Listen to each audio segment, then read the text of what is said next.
NEET ইস্যুতে কলকাতায় বামেদের আন্দোলনকে কড়া আক্রমণ শ্রমিক ভট্টাচার্যের, কমিউনিস্টদের দেশবিরোধী বলে নিশানা করলেন তিনি। ভারতের পার্লামেন্টটা ছিল পণ্ডিত জওয়াহরলাল নেহরুর জন্য, ডক্টর বি আর আম্বেদকরের জন্য, হিরেন মুখার্জির জন্য, অটল বিহারী বাজপেয়ীর জন্য, সোমনাথ চ্যাটার্জির জন্য। সেই ভারতের পার্লামেন্টে শ্রমিক ভট্টাচার্যের হাত ধরে স্মাগলাররা ঢুকছে। ভারতের ইন্টারন্যাশনাল বর্ডারকে ব্যবহার করে যারা স্মাগলিং র্যাকেট পরিচালিত করত, আপনারা দেখলেন কদিন আগে সুকান্ত মজুমদাররা, একজন কেন্দ্রীয় মন্ত্রী, তিনি যাকে গিয়ে বলে এসছেন যে বাবা দশরথ, তুমি এখান থেকে যত পারছো স্মাগলিং করছো করো ভাইপোর হয়ে, কদিন পরে তোমার ব্যবস্থা হবে। সেই স্মাগলারকে, ইন্টারন্যাশনাল স্মাগলারকে ভারতের পার্লামেন্টে ঢোকানোর ব্যবস্থা করে দিচ্ছেন শ্রমিক ভট্টাচার্য। বলুন, শ্রমিক ভট্টাচার্যকে আমি দেশপ্রেমিক বলবো না দেশদ্রোহী বলবো? কিসের বিনিময়ে শ্রমিকবাবু, কিসের বিনিময়ে ভারতের পার্লামেন্টে আপনি স্মাগলারদেরকে ঢুকিয়ে ভারতের আভ্যন্তরীণ নিরাপত্তা, ভারতের গণতান্ত্রিক ব্যবস্থা, ভারতের সীমান্তের সুরক্ষা সব কিছুর সঙ্গে এত বড় খেলা খেলছেন? ভারতের মানুষ তো, পশ্চিমবাংলার মানুষ তো আপনাদেরকে জিতিয়েছে, আপনাদেরকে ক্ষমতা দিয়েছে।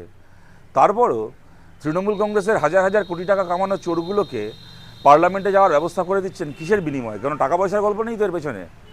ভারতে হাজার হাজার কোটি টাকার চুরি যারা করেছে, তাদের কাছ থেকে যদি টাকা পয়সা নিয়ে তাদেরকে পার্লামেন্টে ঢোকানোর ব্যবস্থা করা হয়ে থাকে, তাহলে যিনি এটা করছেন তাকে আমি দেশপ্রেমিক বলবো নাকি দেশদ্রোহী বলবো?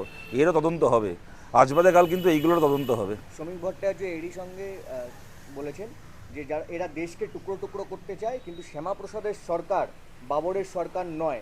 দেশকে টুকরো করতে চাইলে কেউ যেন সুস্থ অবস্থায় ফিরতে পারে না। পুলিশকে পরামর্শ বিজেপি রাজ্য সভাপতি, ভারতকে টুকরো করতে চাইলে জনগণ তাদের টুকরো করবে, হুঁশিয়ারি দিয়েছেন। ভারতকে যে টুকরো করতে চাইবে তাকে টুকরোই করে দেওয়া উচিত, তাকে জেলে ভরা উচিত, তার বিরুদ্ধে নিদারুণ ব্যবস্থা নেওয়া উচিত। কিন্তু শ্রমিকবাবু, আপনি শ্যামাপ্রসাদের সরকার বলতে কি বোঝেন? শ্যামাপ্রসাদের সরকার মানে তো মুসলিম লীগের সরকার। শ্যামাপ্রসাদ মুখার্জি তো ফজলুল হকের মন্ত্রিসভায় মন্ত্রী ছিলেন। এখন কি পশ্চিমবাংলা মুসলিম লীগ চালাচ্ছে নাকি? শ্যামাপ্রসাদের সরকার মানে তো মুসলিম লীগের সরকার। আর আপনি শ্রমিক ভট্টাচার্য, আপনার কি স্প্লিট পার্সোনালিটি ডিসঅর্ডার হয়েছে? আপনার কি কাউন্সেলিংয়ের প্রয়োজন আছে? আপনি কদিন আগে বললেন, কিছুটা ইতিহাসকে বিকৃত করেই বললেন, তাও বললেন যে জ্যোতি বসু নাকি, কমিউনিস্টরা নাকি শ্যামাপ্রসাদের সঙ্গে কাঁধে কাঁধ মিলিয়ে ভোট দিয়েছিল পশ্চিমবাংলাকে তৈরি করার জন্য। তা আপনি একদিন বলবেন যে কমিউনিস্টরা, জ্যোতি বসুরা রাজনৈতিক বিরোধ ভুলে গিয়ে দেশের স্বার্থে, বাংলার স্বার্থে শ্যামাপ্রসাদ মুখার্জির সঙ্গে একযোগে ভোট দিয়েছিল আইনসভায়। আবার সেই আপনি আবার দুদিন পরে এসে বলবেন যে জ্যোতি বসুর পার্টি দেশদ্রোহী পার্টি, কমিউনিস্টরা দেশদ্রোহী। তা আপনার কি চিকিৎসার দরকার হয়ে পড়ছে? আপনার কি এটা কি স্প্লিট পার্সোনালিটি ডিসঅর্ডারের সমস্যা হচ্ছে? আমার চিন্তা হচ্ছে, কারণ শ্রমিক ভট্টাচার্য খুব সজ্জন মানুষ, দীর্ঘদিন ধরে একটাই দল করে গেছেন। ওনাকে আমি বলতে পারবো না যে উনি রাজনৈতিকভাবে ধান্দাবাজি করেছেন, কখনো আজকে এই দল কালকে ওই দল করেছেন।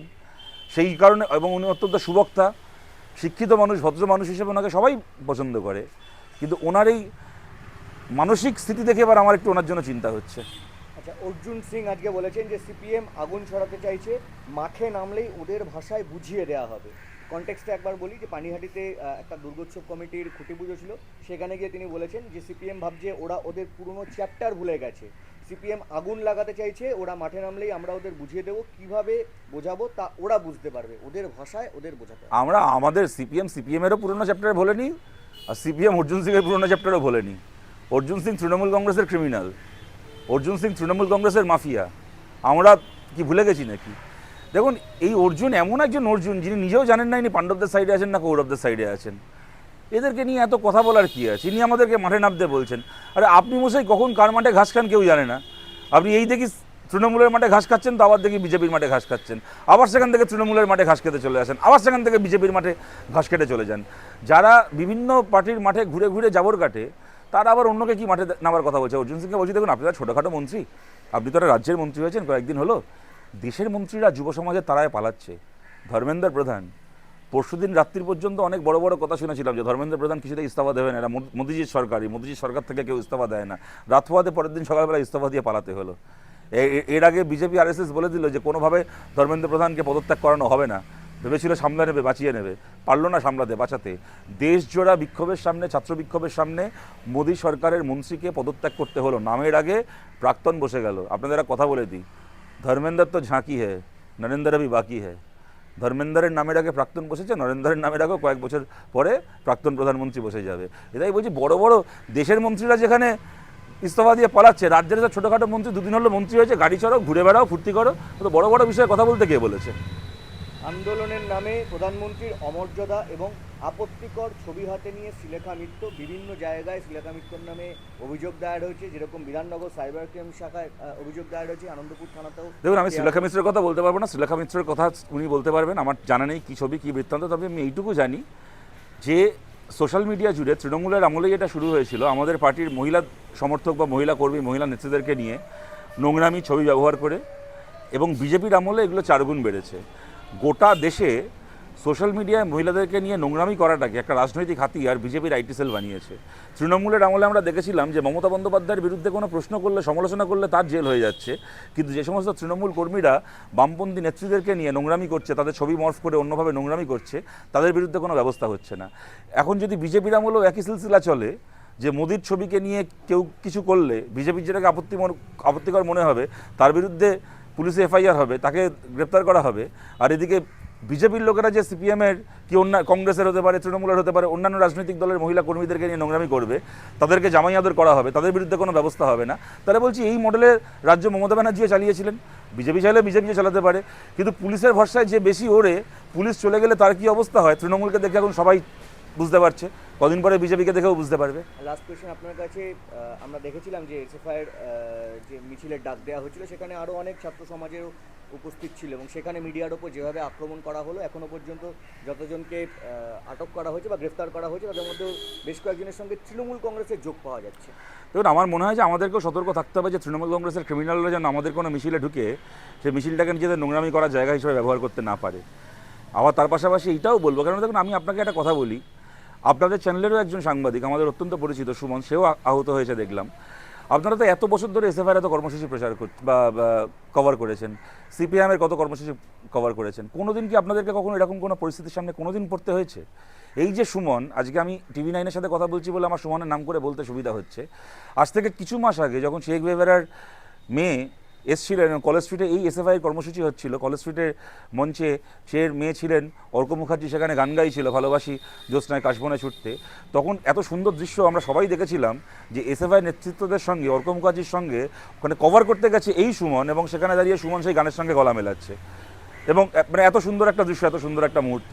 তো যে সুমন, বা আমি এখানে ব্যক্তি সুমন বলে বলছি না, আমাদের যে সাংবাদিক ভাই বোনেরা বন্ধুরা রয়েছেন যাদের সাথে আমাদের এরকম সম্পর্ক, এসএফআইয়ের একটা কর্মসূচিতে পেশাদারি অ্যাসাইনমেন্টে গিয়ে যে একটা সময় সেখানে দাঁড়িয়ে গানের সঙ্গে গলা মেলাতে পারে, তার হাতেই কালকে এসএফআইয়ের কোনো ছেলে কি মেয়ে আঁচড় দেবে? এটা কি কোনো এসএফআইয়ের ছেলে কি মেয়ে করতে পারে? এটা তো, এবং দেখুন, আমি পাশাপাশি এটাও বলছি, মিডিয়ার একটা অংশ, গদি মিডিয়া, যেভাবে ধারাবাহিকভাবে মোদির দালালি করতে গিয়ে খবরের নামে নোংরামি করছে, তার বিরুদ্ধেও প্রতিবাদ হওয়াটা দরকার। কিন্তু প্রতিবাদের মানে এই নয় যে ফিল্ড রিপোর্টিং করছে তার গায়ে হাত তোলা হবে। ককরোচ জনতা পার্টির মুভমেন্ট, যন্তর মন্তরের ছাত্র যুবদের মুভমেন্ট এটা দেখিয়েছে বিজেপির প্রতিবাদের পাশাপাশি, বিজেপির প্রতি তাদের প্রতিবাদের পাশাপাশি গদি মিডিয়ার রিপোর্টিংকে নিয়েও কীভাবে প্রতিবাদ করা যায় ক্রিয়েটিভভাবে, প্যারোডির মাধ্যমে, ব্যঙ্গের মাধ্যমে, একটা খবরের পাল্টা খবর তুলে ধরার মাধ্যমে, তা না করে একজন সাধারণ সংবাদকর্মীকে যারা আক্রমণ করবে তাদের 100 বার চিহ্নিত হওয়া দরকার, শাস্তি হওয়া দরকার। বিজেপির থেকে বেশিটা আমাদের জন্য দরকার, যেন কেউ আমাদের মিছিলকে কালকে আবার কলুষিত করতে না পারে। আমরা চাই তারা চিহ্নিত হোক, এবং আমরা যারা আজকে এই মানে মিডিয়ার একটা অংশের হয়তো কিছু ক্ষেত্রে ভুল খবর করা নিয়ে কিছু মনে করবেন না, আমি এখানে পরিষ্কার বলছি, আমি TV9-কে এটা করতে দেখিনি, অন্ততপক্ষে আমার চোখে পড়েনি, কিন্তু আমার এটা বলতে খারাপ লাগছে, খুব প্রেস্টিজিয়াস কিছু নিউজ নেটওয়ার্ক, যাদের হিন্দি ইংলিশ চ্যানেলও আছে, বাংলা চ্যানেলও রয়েছে, এই ধরনের মিথ্যে খবর এই সময়কালেও দেখিয়ে গেছে যে মনে করুন বাংলাদেশের জামাত নাকি ভারতের এই যন্তর মন্তরের বিক্ষোভকে সমর্থন করছে। পরে দেখা গেল যে চিঠিটাকে তারা দেখাচ্ছে সেটা AI জেনারেটেড চিঠি। আজ পর্যন্ত তার জন্য কোনো ব্যবস্থা হওয়া ছেড়ে দিন, সেই চ্যানেল কর্তৃপক্ষগুলোর পক্ষ থেকে ক্ষমা পর্যন্ত চাওয়া হলো না।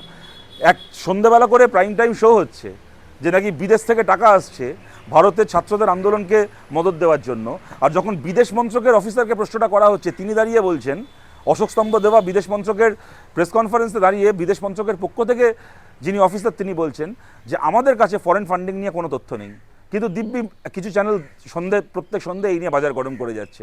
কিন্তু এগুলোর প্রতিবাদ হওয়া দরকার, কিন্তু প্রতিবাদ মানে এই নয় যে কোনো সংবাদকর্মীর গায়ে হাত দেওয়া হবে। এটা আমরা কঠোরতম ভাষাটাকে ধিক্কার জানাচ্ছি। আপনারা খুব ভালো করে জানেন, আমার খুব খারাপ লাগছে এটা বলতে, কিন্তু আপনারা খুব ভালো করে জানেন আপনাদের সঙ্গে আমাদের সেই সম্পর্ক কোনোদিন নয় যেখানে আপনাদের সাথে আমাদের কারুর হাতাহাতি হবে। যারা এটা করেছে তারা তৃণমূল হয়ে থাক, তারা অন্য কোনো পার্টি ফান্ডেড হয়ে থাক। এই দৃশ্য গতকাল এসএফআই প্রেস কনফারেন্স করে দেখিয়েছে, বিজেপির কিছু লোকজন দমকলের গাড়ির ওপর উঠে দাঁড়িয়ে মিছিলে ঢিল ছুটছে এবং তারাও সাংবাদিকদেরকে টার্গেট করছে। কিন্তু আমাদের এটা ভাবতে খারাপ লাগছে যে সেই গেরুয়া পড়া বিজেপির ওই লোকজনগুলো না গ্রেপ্তার হচ্ছে, না তাদের বিরুদ্ধে একটা বড় অংশের মিডিয়ায় কোনো কথা বলা হচ্ছে।